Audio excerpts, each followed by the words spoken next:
Hi Virgo, it's Sarah with Earth to Sarah Tarot. Just a couple announcements. First, I want to apologize and say I'm sorry that I didn't get a video for you last time I did recordings. I was so shocked at the amount of people that actually watched my videos. I didn't think anyone would.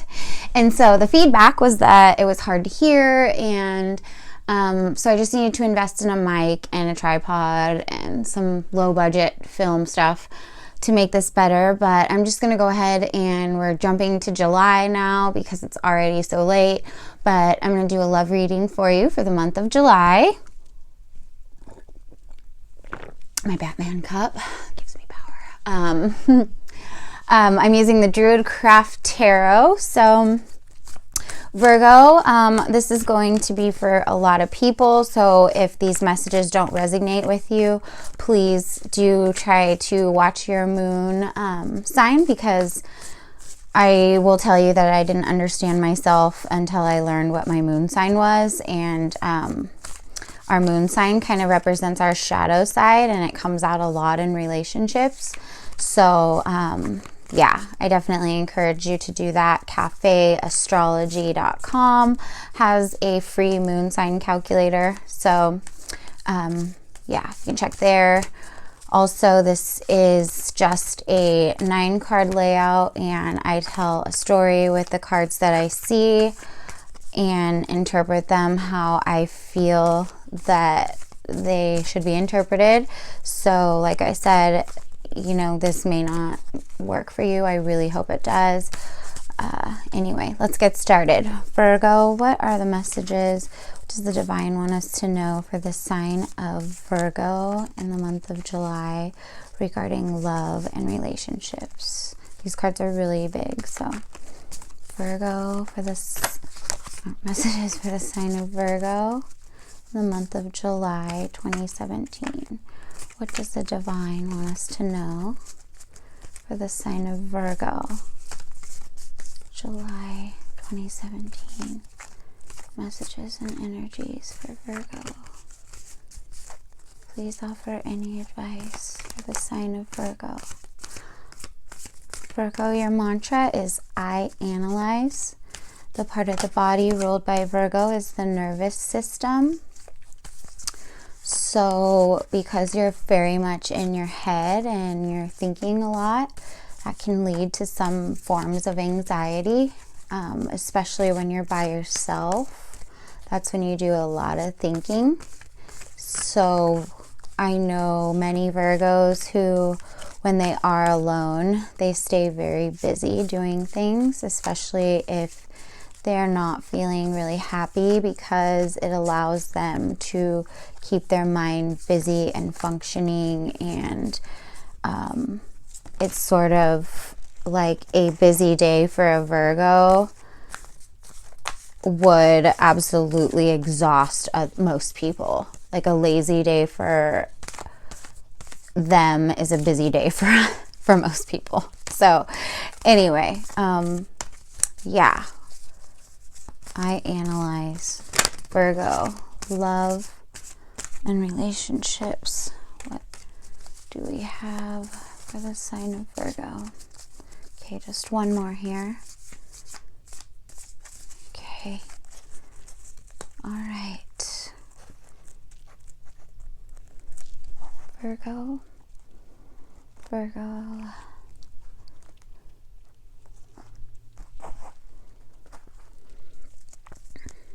Okay. In the center of the reading, we have the Queen of Cups, Prince of Pentacles, Six of Swords, nice, Ace of Pentacles. Oh, sorry Virgo, hold on, let me just move that down a little. Seven of Pentacles, interesting. The King of Swords. Got the Four of Swords. The Seven of Swords. And the Hanged Man. Okay. And on the bottom of the deck, we have the Moon card. Okay, so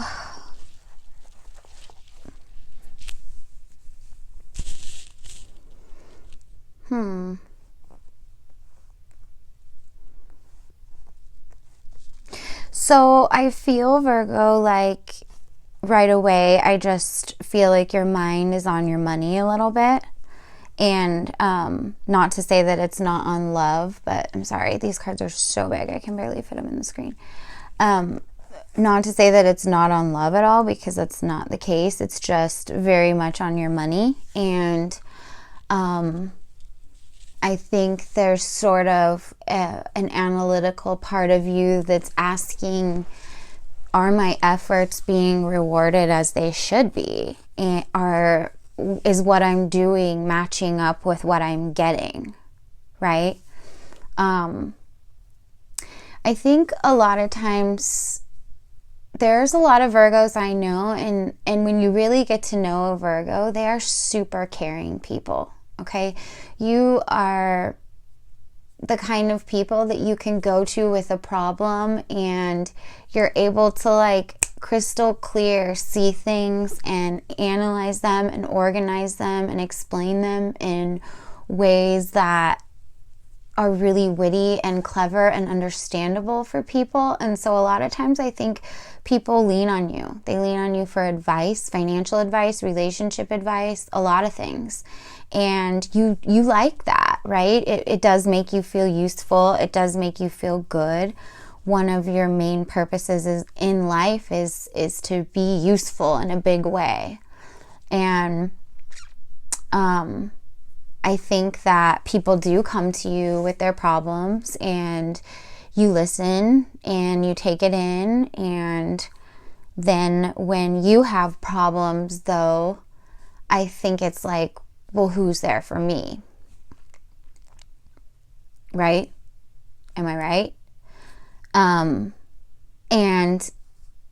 And part of the reason why I think people, when you are in trouble or when you do need to share your thoughts, your fears, your emotions, and that emotional side comes out of you, people don't see it because it's so hard to see, because you cover it up with your busyness and your antics and your ability to sort of detach and only look at facts and kind of cover up that heart space. But deep inside of you, you want to be loved. Doesn't everybody? We all want to be loved. And we all want to be able to share when we're scared and when we're not feeling 100% like strong. So the Queen of Cups in the middle is, to me, it can represent a water sign person. So a Scorpio, Pisces, or Cancer, if you are dating one of those individuals. Or you could be taking on this just feeling yourself. And I kind of feel like right now you want to share something emotional. You want to have a deeper connection. Maybe you want to be a parent. Maybe you are a parent and you want to find a way to be a better mother or father. There's something that is a reflection, an emotional reflection, you needing to get in touch with that side, you needing to share something that's on your mind or something that's bothering you, or just an everyday scenario when you feel that way, when you feel like you just need somebody to lean on. Like, who can you call other than your mom? That's a rhetorical question. I just want you to think about that. Because this often, represents our mom and being around our parent or our mother and them representing that comfort. And so who can you call and who takes care of you in that way? Do you have somebody that takes care of you in that way? If you do, maybe you should keep them around.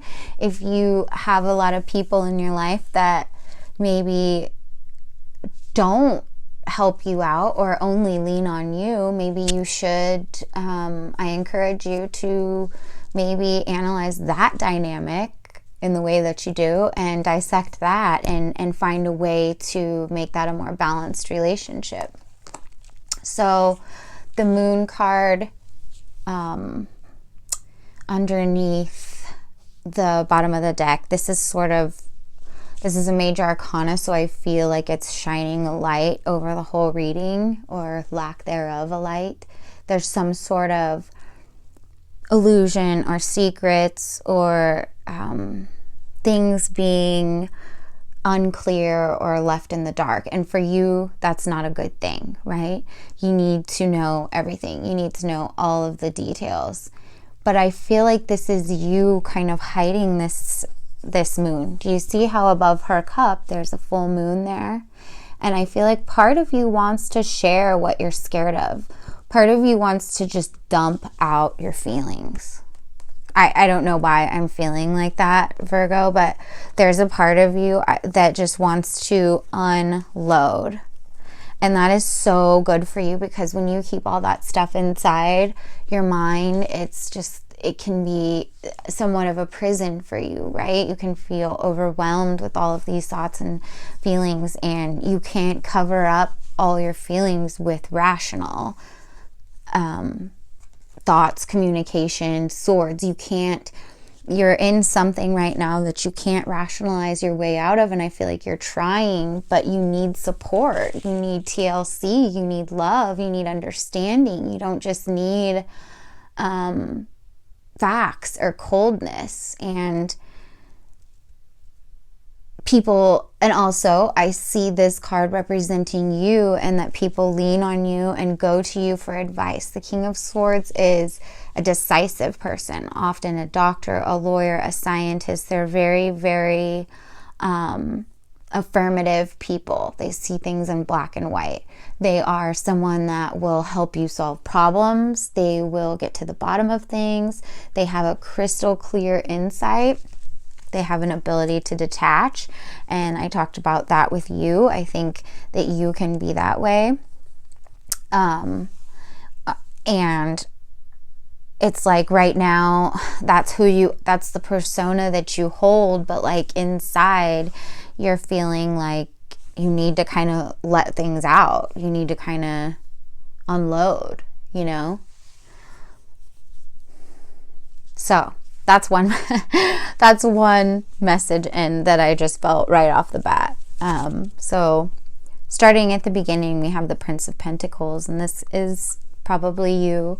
This represents earth people, Capricorn, Virgo, Taurus.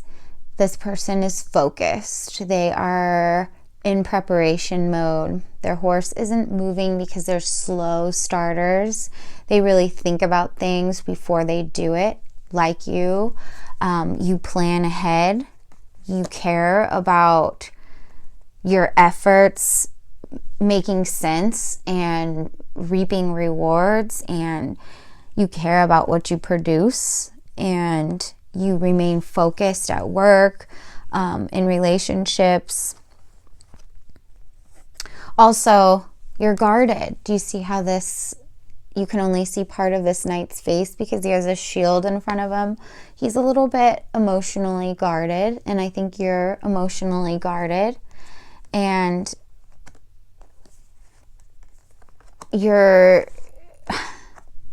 it's like you're working, you've got your eye on the prize, you've got your mind on the money, right? Mind on my money, money on my mind.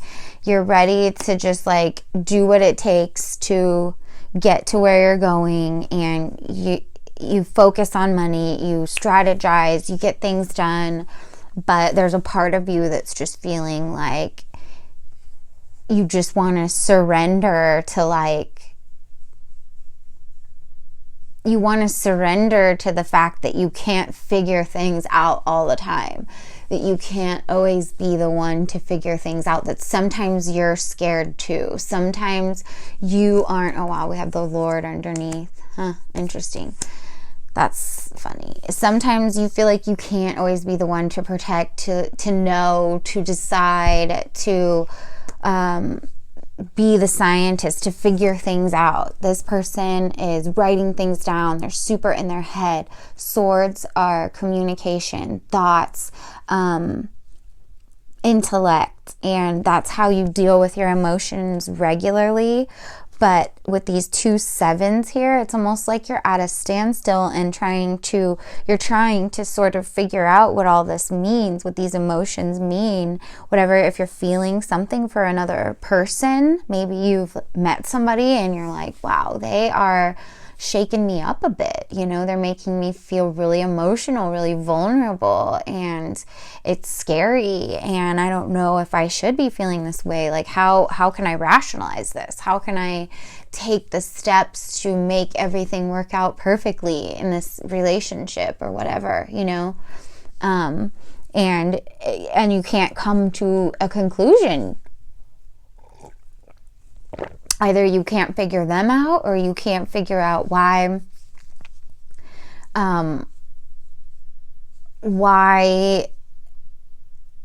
they aren't like, why they don't understand you, or why they don't pick up on these cues that you're feeling, like these emotional needs or fears or whatever, that you're trying to sort of strategize out because they're not picking up on these cues. It's like you both just have, okay, let me carefully remove this card here. It's like you both just have your head down and are working and strategizing and aren't seeing, if you're in a relationship, aren't seeing each other, and they're not seeing what you need. And what you need is to lean on somebody and not be the person that figures things out all the time. And you can't understand why they won't pick up on that. And you're like, what is going on? You know, I'm always here for people. I'm always here for my friends when they need me. Why is nobody here for me? As far as work and things, like you're coming up as you know, we've got the Ace of Pentacles, the King of Swords. This is a mature energy, someone who's established, who feels good, who feels like this is one of the most auspicious cards in the deck. This is a gift of money, a gift of material success. And for you, I think that's always your goal, is perfection. Your goal is, you know, he's got this pentacle here on his sword. It's your goal. Your goal is to produce. Your goal is to achieve. Your goal is to be, when you want perfection and things don't turn out exactly how you wanted them to be, it can be disappointing because you're wanting something perfect, and that's impossible.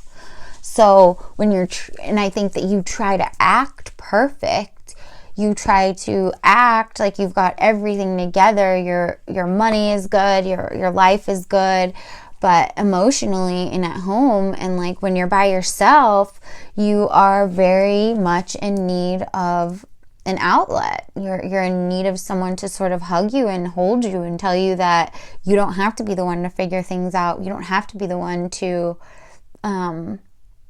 always know what to do. I hope this is making sense.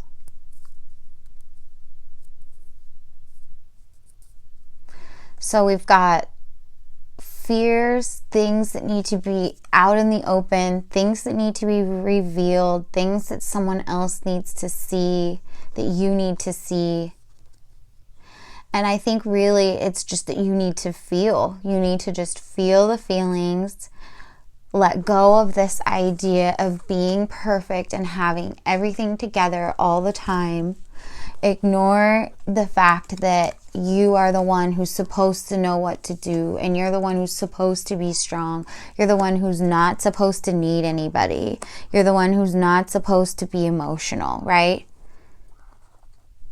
You're the one who's supposed to see what you want and then go after it and get in the boat, hop on, travel through the doom, travel through, and not allow it to touch you. You know, you see how this person, they're in a boat, is separating the water. Water represents emotions, and you keep a separation in between that so that you can always stay afloat above the emotional fears or whatever, above the vulnerability.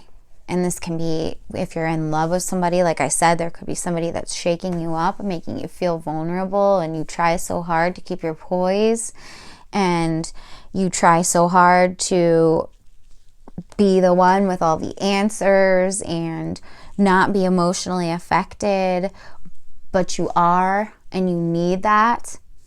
And ending with the Hanged Man, this is an enlightening period. This is a period of surrender. This is a period, he's nude, he's naked, he's vulnerable, he's out in the open, and he is surrendering to the fact that this situation that he's in is going to make him a better person. It's going to make him a stronger person. It will enlighten him somehow. He will see something different somehow. So this relationship that you're in, these fears that you're having, this emotional need, this emotional void that you're seeking, someone to lean on, someone to share your feelings with, the need to let go of your poise and your perfection and your ability to be the strong, sturdy, decisive, unemotional person. You need to let go of that and surrender to the fact that right now you need some TLC. And right now, you're not going to be able to figure out what you're feeling. You can't always put a word on a feeling. It's just a feeling. It's just what is, right? And you can't explain it. So stop trying to figure it out. Stop trying to explain it. You can't rationalize love. Sometimes it just is. Or you can't rationalize a feeling. Sometimes it just is. Sometimes you just feel bad. Sometimes we just have a bad day, you know, and you just want to come home and put your feet up and have your partner rub your feet and go, you know what, it's okay. Don't think, don't talk, don't do anything. Just be. Don't put a task in front of you. Don't do a crossword puzzle. Don't do a Rubik's Cube. Just be. Let your thoughts rest. Put your swords down. Put your thoughts down for a minute. Be vulnerable. Be open. And then I think your partner will pick up on it. Just ask. Just say what you want. Just say, I'm having a bad day. I don't know. I know it kills you to say, I don't know. But I don't know why I don't feel good. I don't know why I want to be held or hold or why I want to just dump out my feelings. I don't know why. I just do. And they'll listen. They will listen. They will understand. If they love you, they will. And if you need it, then you have to ask. And you don't have to be perfect all the time, okay? Release whatever it is that's inside of you that is causing you to be so much in your head like this, and whatever you're trying to rationalize, just let it go. Just let it be. It just is. You just are.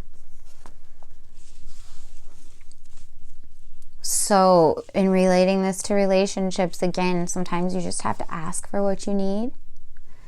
And if you don't have someone that you can go to, like I said at the beginning of this, if you're finding that you want to let this out, whatever you're feeling, sadness, regret, anger, happiness, joy, confusion, tiredness, helplessness, determination, whatever you're feeling, just let it out. And if you can't share that with anyone, then maybe it's time to look at the people that we're surrounding ourselves with. 7, if you want to analyze something, I don't suggest that you do. I suggest you just feel the feelings. Like, I don't have people that are there for me and it hurts. Just that's it. But maybe we can reconsider who our group of friends are. And if they're just there for your advice and for your brains and for your wit and your wisdom, or are they there to support you when you need to be supported? Do they listen to you? Do they help you?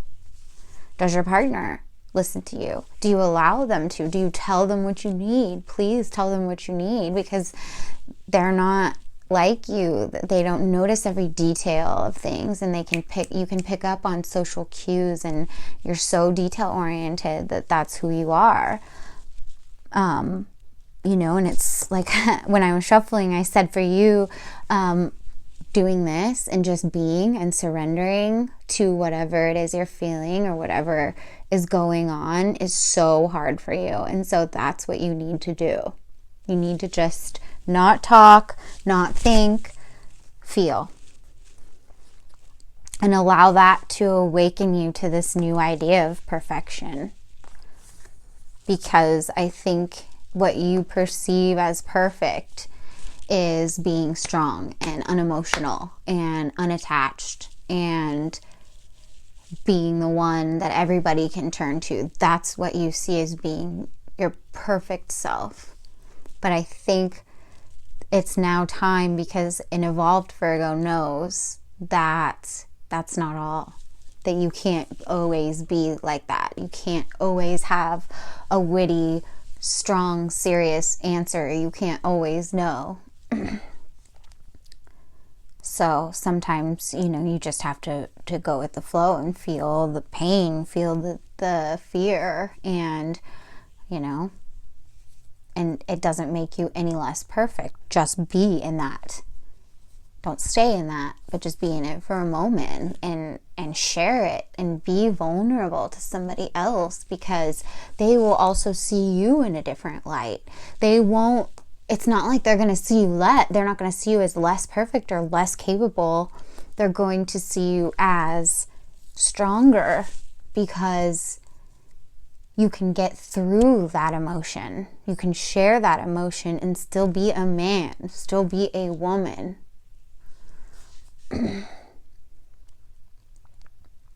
So, yeah.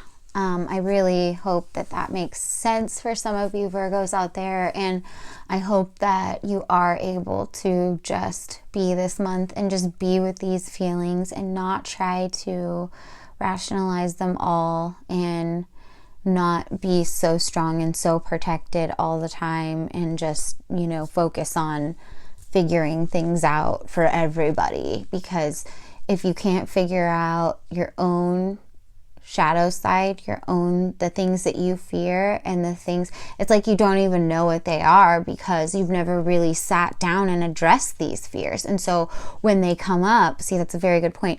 When I said you can't figure out what this is, what these emotions are, it's like because you don't allow yourself to feel them enough to be able to deal with them. So that's an important thing to do as a human. We have to understand our anger, figure out that it's there, that it exists, and even, you know, that's the first step, is owning up to it. Yeah, I'm angry, or yeah, I'm sad, or yeah, I'm hurt, or yeah, I need somebody. And then once we do that, it's like this big relief, and then we're able to become a better version of ourselves. Because we can then identify that same scenario and not repeat a behavior or a cycle or whatever.